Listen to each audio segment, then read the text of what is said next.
Bom dia, quarto ano, como vocês estão? Espero que estejam todos bem em casa, se cuidando. A nossa aula de hoje vai ser uma aula de correção das nossas atividades anteriores, tá bom? Referentes aos dias 27/7, 28/7, 4/8, 10/8 e 11/8. Dentre esses dias eu passei a apostila da página 9 à página 15, à página 17, perdão. Também passei o CA da página 63 à página 64 e passei aí no dia 11/8 uma folhinha, né, de atividade. Então, primeiro vou fazer a correção da apostila, né, referentes a esses dias. Juntando os dias aí, eu passei da página 9 à página 17, como eu falei.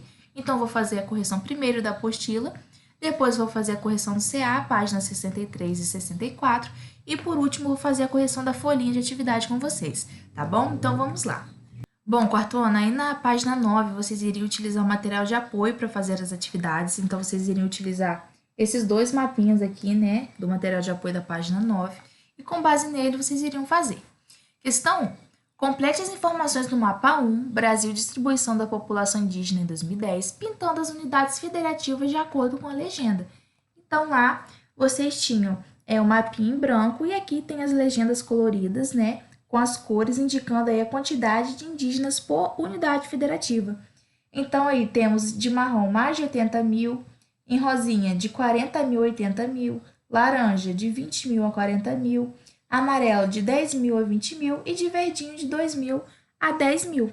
Então, vocês iriam pintar ali, exemplo, primeiro ali, o Amazonas, né? Tá de marronzinho. Então, vocês iriam somente lá no Amazonas, que existe mais de 80 mil indígenas, né? Então, vocês iriam pintar de marrom. E assim vocês iriam fazer com todas as unidades federativas aí, ó. De rosinha, vocês iriam pintar Mato Grosso do Sul, Bahia, Pernambuco e Roraima.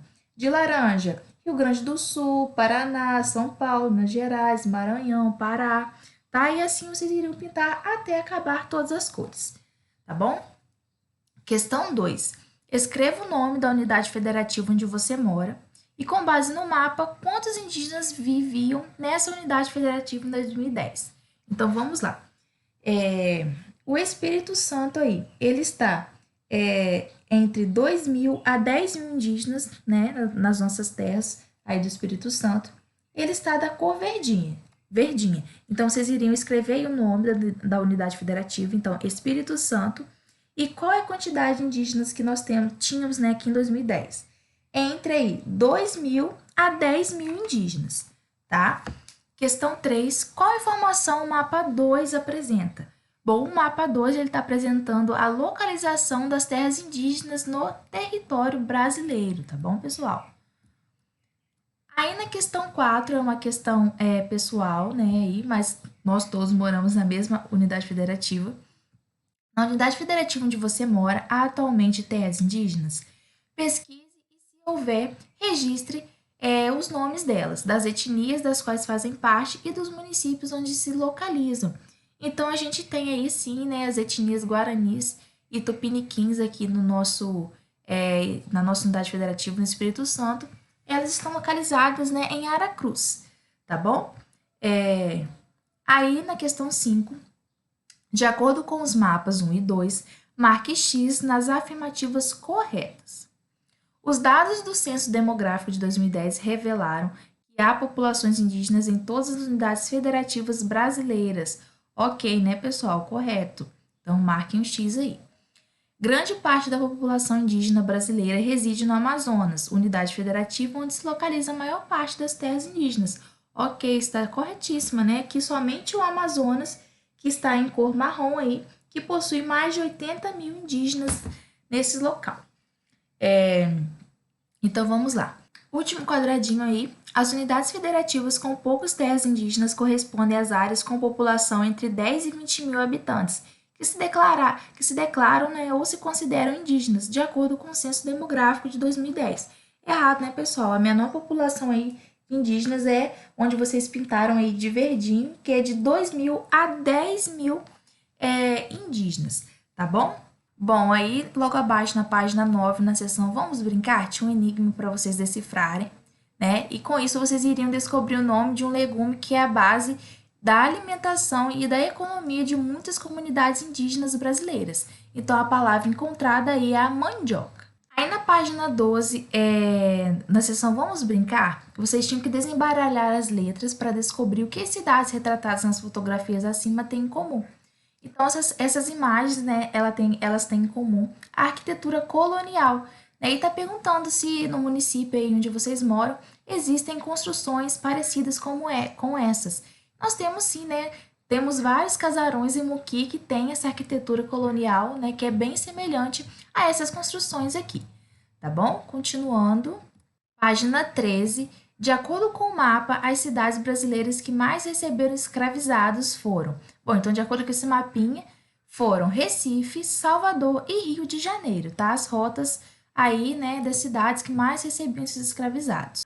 Aí na página 14, na seção Geografia na Prática, vocês iriam analisar esse mapinha aí, Brasil, comunidades remanescentes de quilombos, e com base nele responder algumas questões.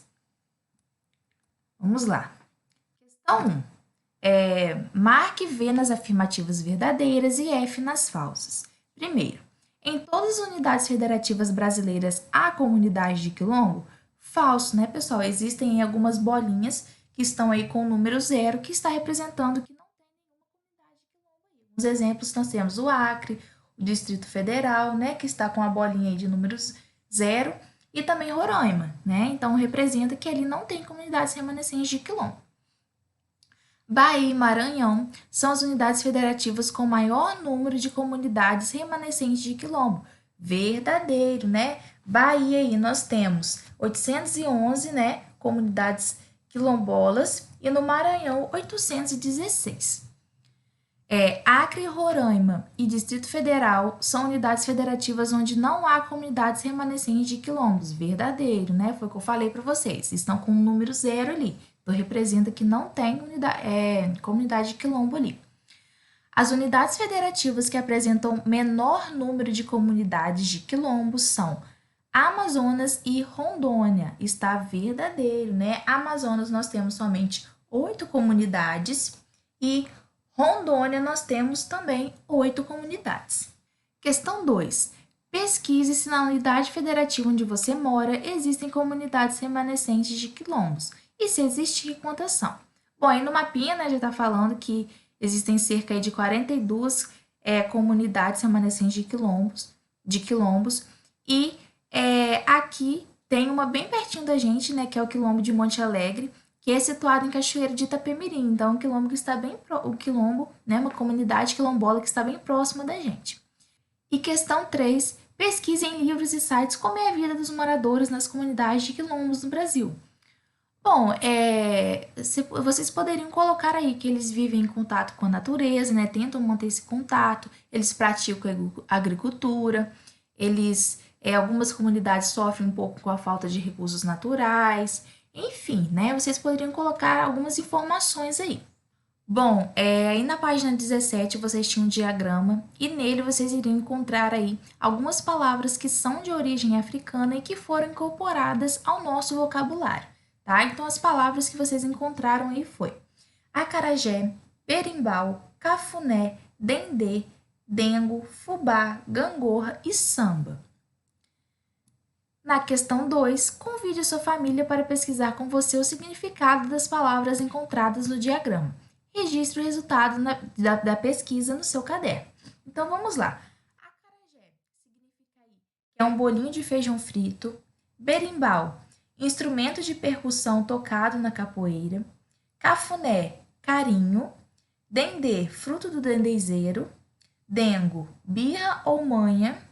Fubá, farinha de milho. Gangorra, balanço de crianças formado por uma tábua, e samba é uma dança cantada, tá bom? Continuando. Aí, no finalzinho da página 17, vocês iriam completar o esquema a seguir com base no que nós estudamos ao decorrer do capítulo, tá bom? Então, vamos lá. Povos que deram início ao processo de formação do povo brasileiro. Indígenas, portugueses e africanos. Os indígenas já habitavam as terras que atualmente chamamos de Brasil. Os portugueses vieram com o objetivo de colonizar as terras e obter lucro com as riquezas naturais daqui. E os africanos foram trazidos à força para trabalhar como escravizados na agricultura, mineração e afazeres domésticos, tá? Então, a gente já fez a correção da apostila, agora a gente vai fazer a correção do CA. Bom, aí na página 63 do CA, vocês iriam recortar as peças e colar nos espaços corretos para montar o quebra-cabeça. Vocês montando aí, vocês iriam formar, né, aquela imagem de abertura do capítulo de vocês. Logo abaixo, de acordo com seus estudos sobre a população brasileira, a imagem formada no quebra-cabeça retrata a diversidade étnica e cultural da população brasileira, tá bom? Então, vocês vão marcar um xizinho aí no último quadradinho.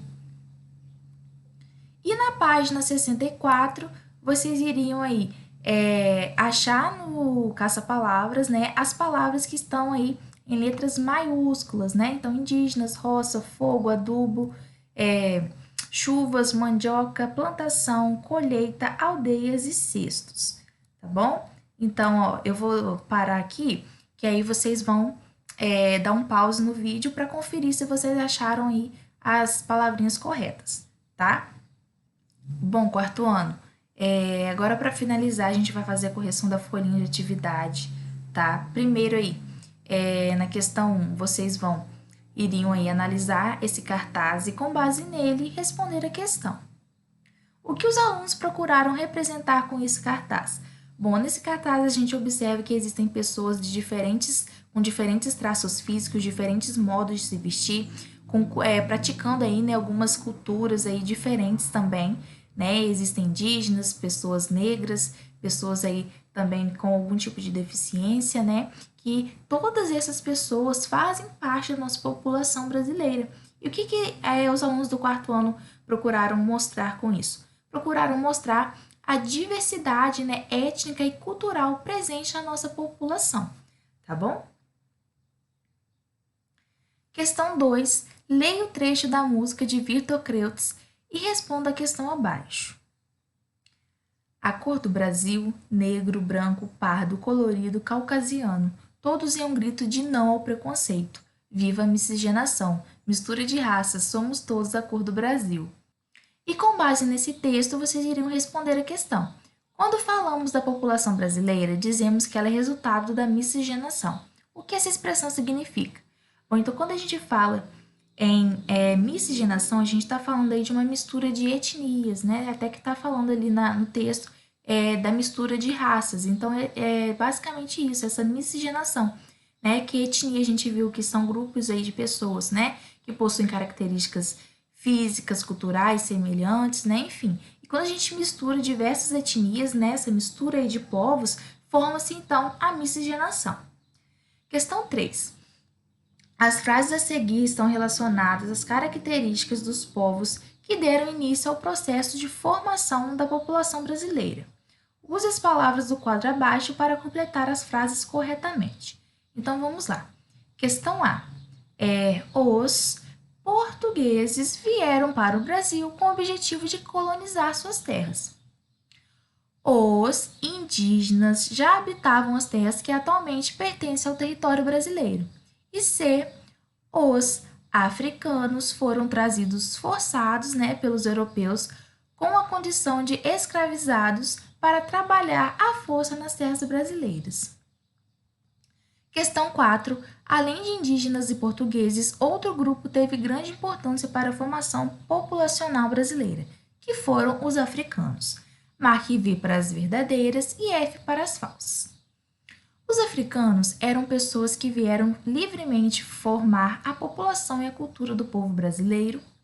Errada, né, pessoal? Falsa. Os africanos eles foram trazidos forçados para cá para trabalhar aqui em nossas terras, servir como mão de obra. Segunda aí.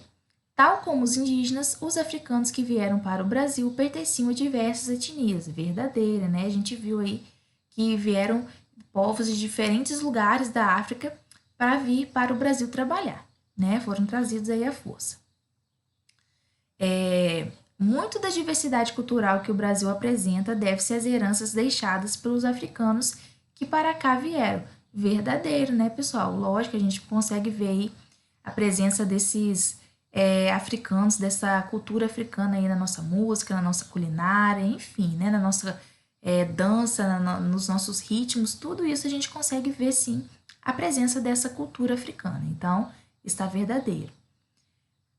Próximo. A principal razão para a chegada dos africanos foi a necessidade de pessoas para trabalhar nas zonas rurais e urbanas. Verdadeiro também, né? Esses africanos, como falei, foram trazidos para trabalhar aqui em nossas terras, porque eles tinham, né, muito conhecimento em relação a trabalho, né? Eles sabiam trabalhar na agricultura, com afazeres domésticos, enfim. Então, com isso, eles foram trazidos, né, com essa principal função aí de trabalho. Então, está verdadeira. E por último, os povos africanos nada contribuíram para a formação do povo brasileiro, pois eram escravizados. Logicamente, errado isso aí, né, pessoal? Muito que os africanos contribuíram aí para a formação da nossa população, ajudando aí nas atividades econômicas, né, com esse trabalho deles. Eles ajudaram a desenvolver diversos setores aí das atividades econômicas do nosso Brasil, então desenvolveu muito o nosso país, né? Além de trazerem com eles também a cultura, né? A religiosidade, as danças, tudo, as tradições. Então, com isso, eles ajudaram não somente, né, nessa parte econômica, mas também na parte cultural do nosso Brasil, tá? Então, essa foi a nossa aula de correção de hoje. Eu espero que vocês tenham gostado. Beijão para vocês e até a próxima aula, tá? Tchau!